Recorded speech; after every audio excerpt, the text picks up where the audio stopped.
Assalamualaikum warahmatullahi wabarakatuh. Perkenalkan, nama saya Ayu Nabila Ramadhani, NIM akhir 123, mahasiswi Mikologi Pertanian kelas B, yang mata kuliahnya diampu oleh Dr. Anton Muhibudin SPMP.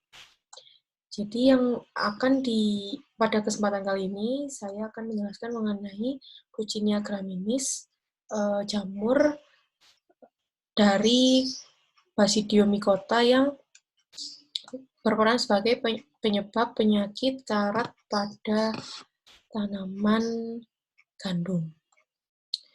Lalu sebelumnya kita harus mengetahui apa itu Basidiomycota.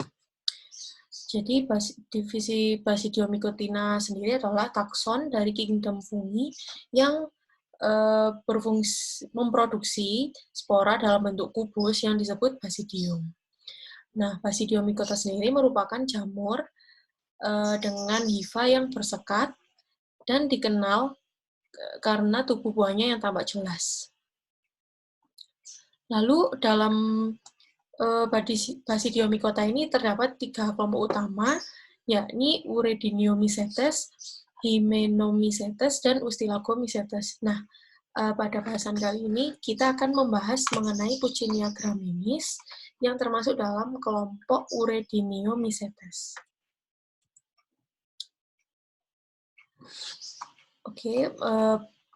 Puccinia graminis atau jamur karat sendiri yang termasuk dalam Urediniales Basidiomycotina adalah parasit biotrofik.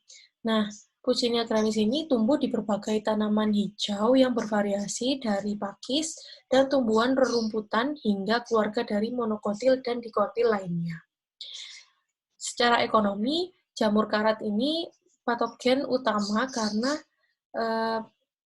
jamur karat ini adalah agen penyebab beberapa penyakit tanaman penting pada serealia dan tanaman lain di seluruh dunia. Nah, contoh karat sereal dan organisme penyebabnya adalah Puccinia graminis, atau biasa disebut karat batang gandum. Nah, Puccinia graminis sendiri ini dapat ditemukan di sebagian besar wilayah di dunia. Seperti yang diketahui tadi,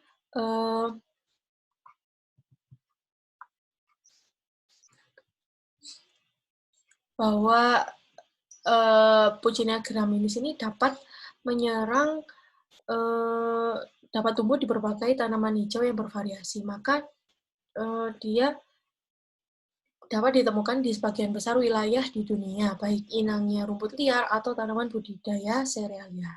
Nah, jamur penyebab penyakit tanaman ini berpotensi menjadi masalah yang berkelanjutan, terutama bagi tanaman gandum. Puccinia graminis tidak dapat hidup di daerah-daerah tertentu. Nah, mengapa hal tersebut dapat terjadi? Hal tersebut dapat terjadi karena pertimbangan distribusi patogen yang dapat dipengaruhi oleh kondisi iklim, udara, fitur geografis, ketersediaan inang utama, inang seksual alternatif, dan praktik tanaman budidaya. Nah, berikut adalah kenampakan Puccinia graminis yang terdapat di batang dan daun tanaman gandum. Jadi, infeksi pada sereal atau rerumputan terjadi terutama pada batang dan selubung daun, tetapi beberapa dapat ditemukan juga pada helaian daun. Dan nantinya dia akan membentuk suatu gumpalan. Nah, gejala makroskopis pertama biasanya berupa flek klorotik yang kecil. Nah, kemudian muncul beberapa hari setelah infeksi. Nah, setelah 8-10 hari, akan terbentuk pustul sepanjang dan selebar beberapa milimeter, seperti pada gambar C, yang terbentuk karena pecahnya epidermis. Jadi nanti dia akan menembus epidermis dan membentuk sebuah pustul ini. Nah, pustula uredinial ini disebut pustula uredinial, bentuknya umumnya memanjang atau berbentuk seperti berlian dan dapat tumbuh semakin besar hingga 10 mm. Bisa dilihat seperti pada gambar berikut. Kemudian untuk reproduksi dari Puccinia graminis sendiri, adalah sebagai berikut. Nah, Puccinia graminis ini sangat unik karena dia jamur karat heterosius yang khas yang memiliki 5 tahapan spora yang berbeda. Nah, Puccinia graminis juga dikenal memiliki siklus reproduksi yang unik dan sedikit berbeda. Seperti yang sudah kita lihat di sini, terdapat tahap pertama yakni uredinial, lalu diikuti telial, basidiospora, spermasial, dan tahapan khusus. Lalu pada tahapan uredinial ini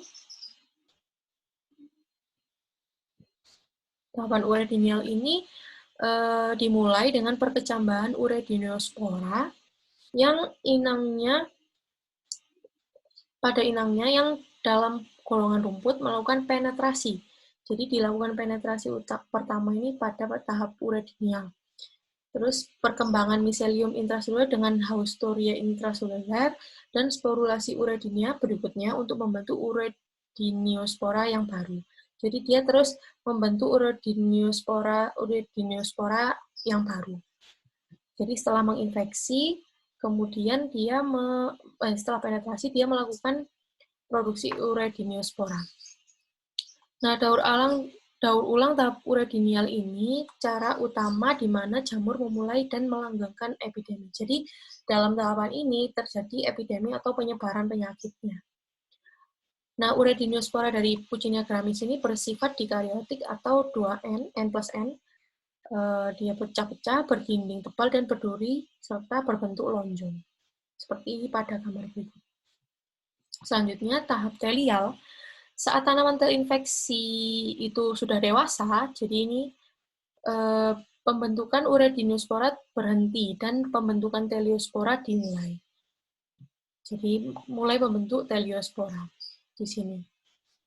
Baik dalam struktur buah yang sama atau dalam struktur buah yang baru. Nah, pada tahap ini infeksi menjadi hitam. Seperti yang kita lihat, di sini warnanya masih muda, masih kuning muda dan merah.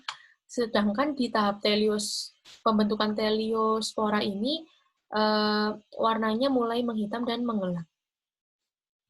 Lalu teliospora ini bersel 2 atau 2N, berdinding tebal, seperti yang kita lihat ini, dan tebalnya ini hingga 5 lapisan dinding. Serta dia juga menebal di ujung apikal. Nah, teliospora ini penting karena mereka tidak aktif dan memungkinkan jamur bertahan hidup dalam cuaca dingin dan panas ekstrim.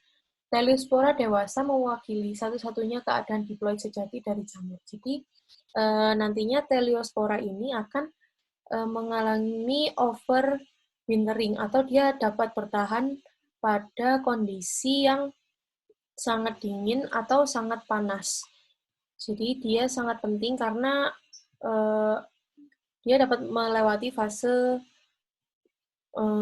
cuaca yang ekstrim, sehingga dia bertahan sangat lama. Selanjutnya setelah fase telial ada fase basidiospora. Nah, fase basidiospora ini yakni perkecambahan teliospora dan meiosis berikutnya di hasil basidium dalam pembentukan basidiospora haploid. Nah, jadi dia ini setelah menjadi teliospora kemudian melakukan meiosis. Nah, meiosis ini nantinya akan menghasilkan basidiospora yang sifatnya haploid atau 1N. Nah, apabila basidiospora disimpan di permukaan inang alternatif, mereka berkecambah menembus langsung melalui epidermis inang dan membentuk miselium haploid. Nah, apabila dia menempel pada inang alternatif, maka dia akan berkecambah dan menembus langsung melalui epidermis inangnya dan membentuk miselium haploid. Nah, jamur paling mampu menginfeksi inang alternatif hanya ketika daunnya masih muda dan lunak. Jadi dia akan memilih inang yang dia akan menempel pada inang dan dapat tumbuh dengan baik pada inang yang berumur muda.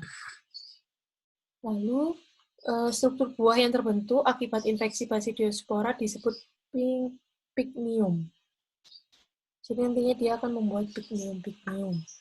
Lalu selanjutnya ada fase spermasial. Nah, pada fase ini pigmia biasanya terbentuk pada permukaan daun, seringkali dalam kelompok. Seperti berikut. Nah, ciri-ciri penting pigmia adalah pembentukan hifa lentur atau reseptif dan spermatia haploid. Spermatia dikeluarkan dalam nektar, kemudian nektar menarik serangga yang berfungsi untuk mengangkut spermatia ke hifa lentur pigmia dan fusi terjadi. Jadi nanti di sini ada bantuan dari dari kelompok serangga yang dapat berfungsi mengangkut spermatia ke hifa lentur pigmia dan fusi, sehingga nantinya terjadi fusi di fase spermasial. Lalu pada tahapan khusus ini, mengikuti penyatuan jenis kawin yang berlawanan, dikaryotisasi terjadi.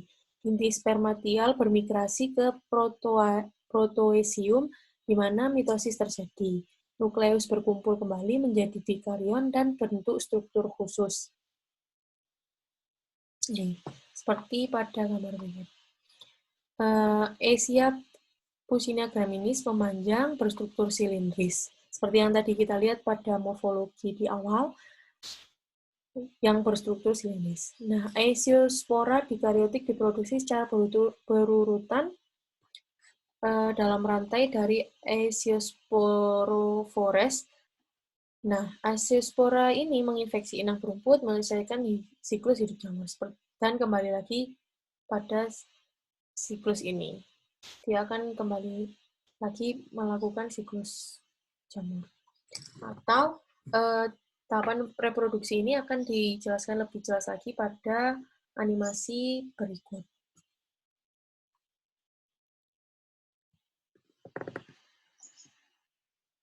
Baik, sekian dari saya. Kurang lebihnya mohon dimaafkan. Wassalamualaikum warahmatullahi wabarakatuh.